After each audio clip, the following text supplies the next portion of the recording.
Hello everyone, मैं Hitesh Thakur PSM education में आपका हार्दिक स्वागत करता हूं।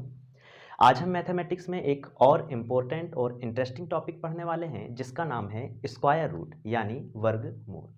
आज हम जानेंगे 2 अंकों की, 3 अंकों की, 4 अंकों की, 5 अंकों की और इससे भी बड़ी बड़ी संख्याओं का वर्गमूल बहुत ही सरलता से, बहुत ही आसानी से और बहुत ही कम समय में कैसे निकाला जाता है। तो आज हम इसके बारे में विस्तृत से जानेंगे। तो चलिए स्टार्ट करते हैं हम स्क्वायर रूट यानी वर्गमूल। तो चलिए स्टार्ट करते हैं हम स्क्वायर रूट वर्गमूल। तो किन्हीं भी संख्याओं का वर्गमूल निकालने के लिए हमें जरूरत होगी 1 से लेकर 9 तक की संख्याओं के वर्गों की। 1 का वर्ग 1 होता है, 2 का वर्ग 4, 3 का वर्ग 9, 4 का वर्ग 16, 5 का वर्ग 25, 6 का वर्ग 36, 7 का 49, 8 का 64, 9 का 81। तो हमें जरूरत होगी 1 से लेकर 9 तक की संख्याओं के वर्गों की। तो यहां पर हमें इकाई का अंक देखना है। 1 का वर्ग 1 होता है, यूनिट डिजिट इकाई का अंक 1 है।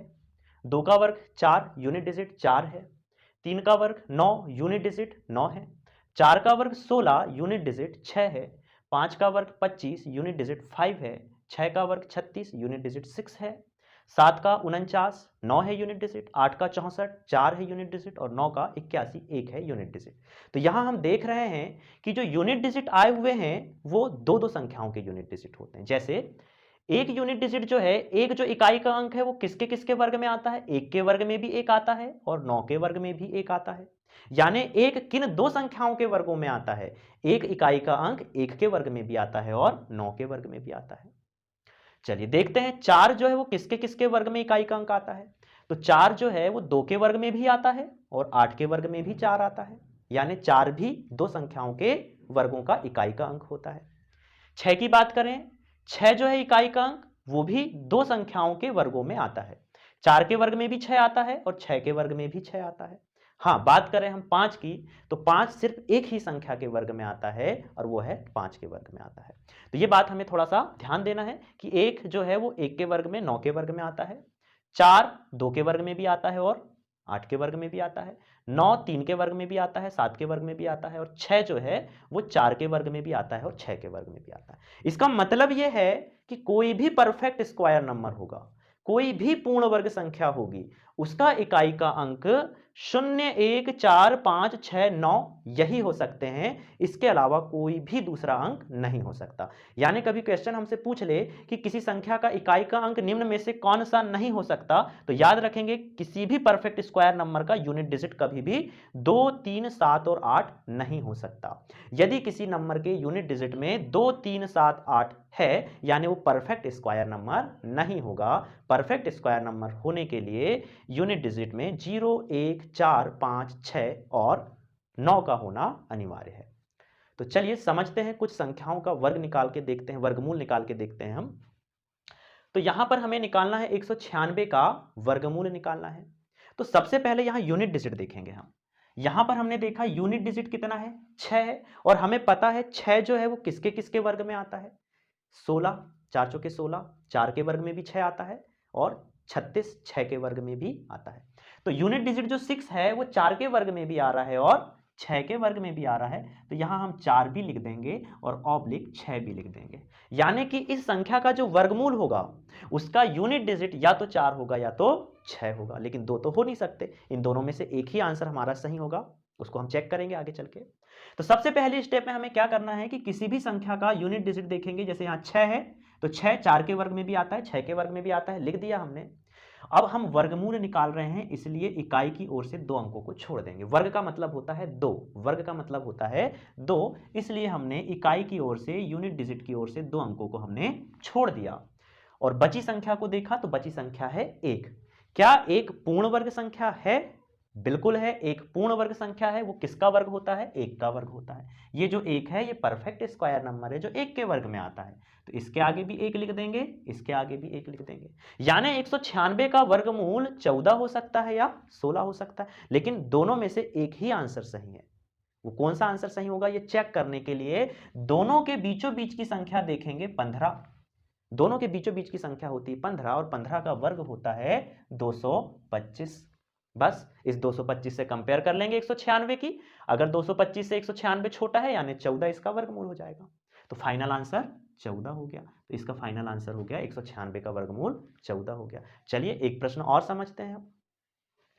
225 का हमें वर्गमूल निकालना है, तो यहां यूनिट डिजिट देखते हैं 5 है, तो किसके वर्ग में 5 आता है, तो हमें पता है 5 तो सिर्फ और सिर्फ 5 के ही वर्ग में आता है, तो यहां पर लिख देंगे हम 5। फिर सेकेंड स्टेप में क्या करते हैं, इकाई की ओर से 2 अंकों को छोड़ देते हैं और बची संख्या देखते हैं। बची संख्या है 2। क्या 2 किसी संख्या का वर्ग है? नहीं है। तो इसके पहले की पूर्ण वर्ग संख्या देखेंगे।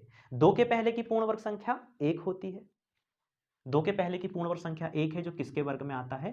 1 के वर्ग में आता है, तो 1 लिख देंगे हम यहां पर। यानी इसका फाइनल आंसर हो जाएगा 225 का वर्गमूल हो जाएगा 15 हो जाएगा। चलिए एक प्रश्न और समझते हैं हम।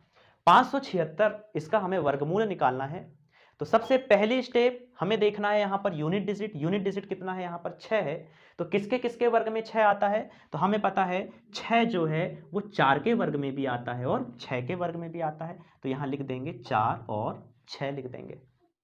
इसके बाद में हम सेकेंड स्टेप में क्या करेंगे, यूनिट डिजिट की ओर से, इकाई की ओर से 2 अंकों को छोड़ देंगे। बची संख्या देखेंगे, बची संख्या है 5। 5 तो किसी का वर्ग नहीं है। इसके पहले की पूर्ण वर्ग संख्या देखते हैं, तो 5 के पहले की पूर्ण वर्ग संख्या होती है 4, जो किसका वर्ग है? 4 किसका वर्ग है? 2 का वर्ग है। इसके आगे भी 2 लिख देंगे, इसके आगे भी 2 लिख देंगे। यानी कि 576 का वर्गमूल या तो 24 हो सकता है या तो 26 हो सकता है, लेकिन दोनों में से एक ही आंसर सही है। ये चेक करने के लिए कौन सा आंसर सही है, दोनों के बीचों बीच की संख्या देखेंगे 25, और 25 का वर्ग तो हमें पता है, हमने इसके पहले सीखा है। जिन संख्या का इकाई का अंक 5 होता है उसका स्क्वायर तो बड़े आसानी से निकाला जा सकता है। 5 25 और 2 का मल्टीप्लाई 3 में किया तो 6, तो 625। 25 का वर्ग होता है 625। इस 625 से कंपेयर करेंगे 576 की कि कौन सी संख्या बड़ी है, कौन सी संख्या छोटी है। तो 625 बड़ा है, 576 छोटा है, यानी छोटी वाली जो संख्या होगी यही इसका वर्गमूल होगा। तो फाइनल आंसर हो जाएगा इसका 24। ये वाली संख्या इसका वर्गमूल नहीं होगा। यहां पर भी 16 नहीं था। चलिए हमें निकालना है 961 का वर्गमूल निकालना है, और 961 का वर्गमूल निकालने के लिए सबसे पहली स्टेप यूनिट डिजिट देखते हैं हम। यूनिट डिजिट यहां पर है 1। किसके वर्ग में 1 आता है? 1 के वर्ग में भी 1 आता है, 9 के वर्ग में भी 1 आता है। देखेंगे 1 के वर्ग में भी 1 आता है, 9 के वर्ग में भी 1 आता है, यानी इसका जो वर्गमूल होगा उसका इकाई का अंक या तो 1 होगा या तो 9 होगा। तो 1 और 9 को ऐसा लिख देंगे हम यहां पर। अब क्या करना है, सेकेंड स्टेप में इकाई की ओर से 2 अंकों को हम छोड़ देते हैं। बची संख्या को देखा, बची संख्या है यहां पर 9। क्या 9 पूर्ण वर्ग संख्या है? तो बिल्कुल है, 9 पूर्ण वर्ग संख्या है। किसका वर्ग है 9? 3 का वर्ग है। इसके आगे भी 3 लिख देंगे, इसके आगे भी 3 लिख देंगे, लेकिन इन दोनों में से एक ही आंसर सही है। यह चेक करने के लिए कौन सा आंसर सही है, दोनों के बीचों बीच की संख्या देखेंगे 35। दोनों के बीचों बीच की संख्या 35, इसका स्क्वायर निकाल लेंगे। 35 का स्क्वायर होता है 1225। 1225 से कंपेयर कर लेते हैं, 961 1225 से छोटा है, यानी 31 इसका आंसर हो जाएगा। 39 इसका आंसर नहीं होगा। समझते हैं 841 का वर्ग। यहां पर आप देख रहे हैं इकाई का अंक कितना है, इकाई का अंक 1 है, जो किसके किसके वर्ग में आता है। तो 1 जो है वो 1 और 9 के वर्ग में आता है, तो 1 और 9 लिख दिया हमने। 2 अंकों को छोड़ दिया इकाई की ओर से। बची संख्या देखा, बची संख्या है 8। 8 तो किसी का वर्ग नहीं है। 8 के पहले की पूर्ण वर्ग संख्या देखते हैं, तो 8 के पहले की पूर्ण वर्ग संख्या है 4, जो किसका वर्ग होता है? 4 जो है वो किसका वर्ग होता है? 2 का वर्ग होता है। तो इसके आगे भी 2 लिख देंगे और इसके आगे भी 2 लिख देंगे। तो इसका वर्गमूल जो होगा वो या तो 21 होगा या तो 29 होगा। दोनों में से एक ही आंसर सही है। कौन सा आंसर सही है यह चेक करने के लिए दोनों के बीचों बीच की संख्या देखते हैं 25, और 25 का वर्ग तो होता है 625। 625 की कंपेयर करेंगे 841 से, 841 बड़ा है, यानी इसका आंसर 29 हो जाएगा, 21 नहीं होगा इसका आंसर। चलिए समझते हैं 784 का वर्ग। 784 का वर्गमूल निकालना है हमें, तो सबसे पहले देखेंगे यहां पर इकाई का अंक क्या है, 4 है। 4 किसके किसके वर्ग में आता है? 2 के वर्ग में भी आता है 4, और 8 के वर्ग में भी आता है, तो यहां लिख देंगे 2 और 8 लिख देंगे। इकाई की ओर से अब 2 अंकों को छोड़ देंगे और बची संख्या देखेंगे 7। क्या 7 किसी का वर्ग है? नहीं है 7 किसी का वर्ग। तो 7 के पहले की पूर्ण वर्ग संख्या देखेंगे 4। 7 के पहले पूर्ण वर्ग संख्या आती है 4, जो किसका वर्ग होता है? 2 का वर्ग। इसके आगे भी 2 लिख देंगे, इसके आगे भी 2 लिख देंगे। दोनों में से एक ही आंसर सही है, इसलिए दोनों के बीचों बीच की संख्या देखेंगे 25 और 25 का वर्ग होता है 625। दोनों के बीचों बीच की संख्या है 25, 25 का वर्ग है 625। कंपेयर करेंगे 625 से ये संख्या बड़ी है, यानी इसका आंसर हो जाएगा 28। ऐसे ही देखते हैं 676। 676 में आप देखेंगे यूनिट डिजिट कितना आया हुआ है, 6 आया हुआ है। किसके किसके वर्ग में 6 आता है, 4 के वर्ग में आता है और 6 के वर्ग में आता है। तो यहां लिख देंगे 4/6। इकाई की ओर से 2 अंकों को छोड़ा बची संख्या 6। क्या 6 किसी का वर्ग है? नहीं है। तो 6 के पहले की पूर्ण वर्ग संख्या देखते हैं। 6 के पहले की पूर्ण वर्ग संख्या होती है 4, जो किसका वर्ग है? 4 जो है वो किसका वर्ग है? 2 का वर्ग है। इसके आगे भी 2 लिख देंगे, इसके आगे भी 2 लिख देंगे। दोनों में से एक ही आंसर सही है, इसलिए दोनों के बीचों बीच की संख्या 25, इसका वर्ग देखते हैं। 25 का वर्ग होता है 625। 625 से हम कंपेयर कर देते हैं 676 की। ये संख्या बड़ी है, इसका मतलब इसका वर्गमूल जो होगा वो 26 होगा, 24 नहीं होगा। ऐसे ही समझते हैं 484 का वर्गमूल निकालना। 484 का वर्गमूल निकालने के लिए इकाई का अंक देखा हमने कितना है, 4 है, जो किसके किसके वर्ग में आता है? 2 के वर्ग में भी आता है और 8 के वर्ग में भी आता है। तो यहां लिख देंगे 2/8, 2 या 8। इकाई की ओर से 2 अंकों को छोड़ा, बची संख्या 4।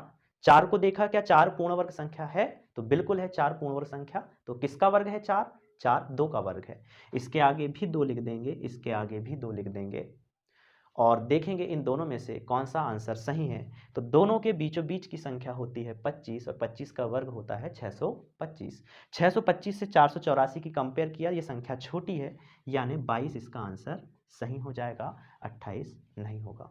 तो इस तरीके से हमने देखा 3 अंकों की संख्याओं का वर्गमूल कैसे